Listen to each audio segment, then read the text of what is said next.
Hi అండి. అందరికీ నమస్తే. నేను మీ గీత. మనసును మనసే పార్ట్ 9 స్టోరీలోకి వెళ్ళిపోదాం. రాధకు నవీన్కు పెళ్లి చూపులు జరగకుండానే పెళ్లి ఖాయం చేస్తారు పెద్దవాళ్ళు. వారం రోజుల్లోనే పెళ్లి ముహూర్తం పెట్టుకుని అన్ని పనులు చేస్తూ ఉంటారు. మరి నవీన్ వాళ్ళ నాన్న శంకర్ నారాయణ గారు నవీన్కి పెళ్లి గురించి చెప్పారా లేదా అనేది మనం ఈ కథలో తెలుసుకుందాం. నవీన్ని ఎలా అయినా రప్పిస్తాను అని అయితే చెప్పేశాడుగా శంకర్ నారాయణ గారు. కానీ ఎలా అన్నదే ఆలోచన. సరే ముందైతే పెళ్లి ముహూర్తం పెట్టిద్దాం, తర్వాత ఏం చేయాలో ఆలోచిస్తాను అని శంకర్ నారాయణ గారు ఒక నిర్ణయానికి వస్తారు. నవీన్ ఇంటి నుండి బయలుదేరి అనిల్ ఇంటికి వెళ్తాడు. హాయ్ అమూల్య. హాయ్ నవీన్, ఎలా ఉన్నావు? ఏంటి చాలా రోజుల తర్వాత ఇల్లు గుర్తొచ్చిందా? ఆఫీస్ గురించి నీకు తెలిసిందే కదా అమూల్య. ఇంతకీ నీ జాబ్ ఎలా ఉంది? ఏం బాగోలేదు నవీన్, ఏదో వెళ్తున్నా. శాలరీ ఇంపార్టెంట్ కదా. నిజమే అమూల్య.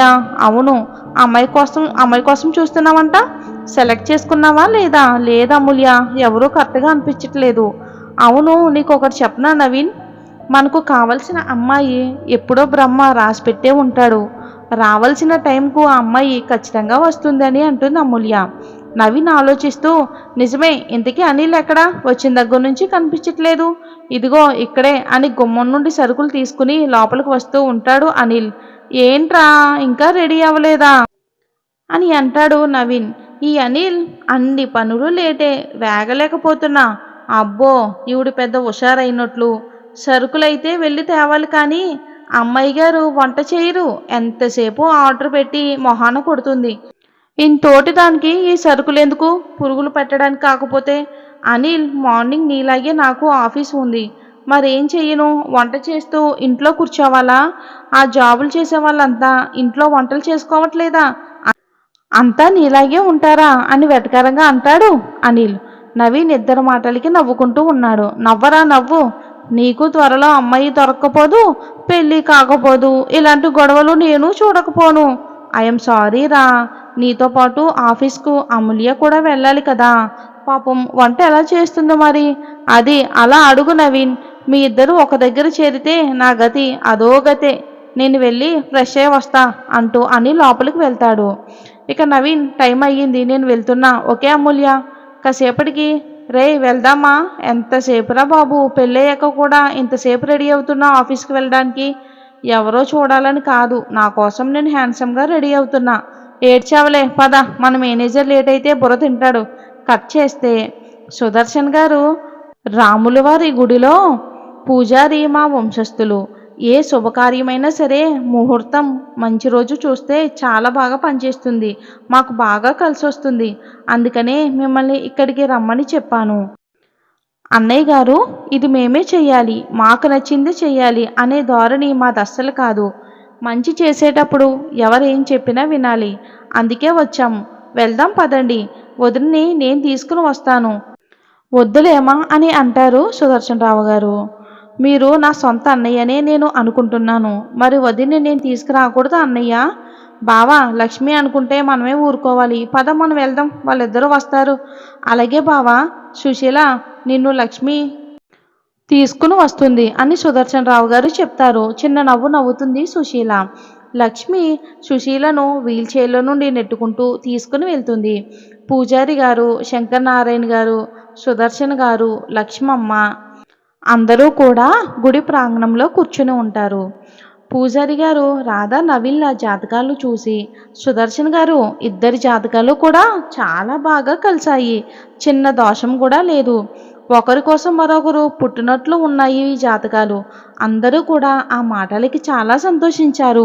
ఇక పెళ్లి ముహూర్తం అంటే వారంలో ఒకటి, 10 రోజుల్లో ఒకటి, అలాగే నెలపైన ఒకటి ఉంది. ఈ 3 ముహూర్తాల్లో మీరు ఎప్పుడైతే చేయొచ్చు అనుకుంటున్నారో చెప్పండి అని అంటారు. శంకర్ నారాయణ గారు, సుదర్శన్ గారు మాట్లాడుకుని వారంలో ఉండే ముహూర్తాన్ని ఖాయం చేయమని చెప్పారు పంతులు గారికి. సుశీల, లక్ష్మి చాలా సంతోషిస్తారు. కానీ సుశీల వారంలో ఇక రాధ మన ఇంట్లో ఉండదు అని మనసులో బాధపడుతుంది. నలుగురు అన్నీ మాట్లాడుకుని తిరిగి ఎవరింటికి వాళ్ళు వెళ్ళిపోతారు. ఇక రాధ తల్లిదండ్రులు రావడం చూసి మంచినీళ్లు తెచ్చి ఇచ్చింది. ఇలారా తల్లి అని సోఫాలో కూర్చుని సుదర్శన్ గారు తాగిన నీళ్ళ గ్లాసు పక్కన పెడుతూ అంటాడు. రాధ నవ్వుతూ వెళ్ళి, చెప్పండి బాబు అంటూ కూర్చుంటుంది. నీ పెళ్ళికి ముహూర్తం కుదిరిందిరా. నీ పెళ్ళి ఒక వారంలోనే. రాధ దిగులుగా. అప్పుడేనా బాపు, మొన్ననే కదా ఒప్పుకున్నానో లేదో, నిన్న పెళ్లి చూపులు అన్నావు, వారంలో పెళ్ళి అంటున్నావు. దేవుడు ఎలా రాస్తే అలా జరుగుతుందిరా, మనదేముంది చెప్పు. చూడమ్మా నాన్న అని సుశీల పక్కకి చేరుతుంది రాధమ్మ. సుశీల చిన్నగా నవ్వుతుంది. నువ్వు మీ అమ్మ ఒక పార్టీ అయిపోయారు కదా. సుదర్శన్ గారు నవ్వుతూ, నీ పెళ్లిలో ఇంటికి చాలా ఏళ్ల తర్వాత కల రాబోతుందిరా. అవును బాపు, నా పెళ్ళికి నానమ్మ రాదా? అయ్యో, రేపే వెళ్ళి తీసుకొస్తాను. నీ పెళ్ళంటే ఎగిరి గంతేస్తుంది. అలాగే అమ్మ గొంతుతో ఈ ఇంటరావిడ కూడా ఊరంతా మారు మోగిపోతుంది. నిజమే బాబు, చెవులు చిల్లులు పడిపోతాయి. సరేరా, రేపు వెళ్ళి పెళ్లి బట్టలు తీసుకుందాం, సరేనా? వద్దులే బాపు, శ్రీకి ఫోన్ చేస్తాను, అన్నీ తనే తీసుకుని వస్తుంది. అలాగేరా, రేపు సెలవు పెట్టి రమ్మని చెప్పు శ్రీనిధిని. అలాగే చెప్తాను బాపు. సరే, నేను శ్రీనిధికి కాల్ చేస్తాను, మీరు మాట్లాడుకుంటూ ఉండండి. సరే వెళ్ళరా. కట్ చేస్తే, ఏమండి, వారంలో పెళ్ళి, నవీన్ ఎలా రప్పిస్తారో. నేను ఏదో ఒకటి చేస్తాను లక్ష్మి, అస్సలు నువ్వు దాని గురించి ఆలోచించకు. ఇంకొక విషయం, ఏం చేసైనా సరే రాధని మన కోడల్ని చేసుకోవాలి. చాలా గుణవంతురాలు, మనకింత మంచి కోడలు, వాడికింత మంచి భార్య, ఎంత వెతికినా సరే ఎక్కడా దొరకరు. అందుకేనండి పెళ్ళికి నేను కూడా చిటికెలో ఒప్పేసుకున్నాను అని అంటుంది లక్ష్మమ్మ. ఇది ఫ్రెండ్స్, మరి నవీన్కి తెలియకుండా పెళ్లి ముహూర్తాలు అయితే పెట్టించారు. మరి ఎటు వెళ్ళబోతుందో స్టోరీ తెలుసుకుందాం వచ్చే పార్ట్స్లో. స్టోరీ నచ్చితే లైక్ చేసి మన ఛానల్ని సబ్స్క్రైబ్ చేసుకోండి. పక్కనే ఉన్న బెల్ ఐకాన్ని క్లిక్ చేయండి. ఏ స్టోరీ పెట్టినా నోటిఫికేషన్ వస్తుంది.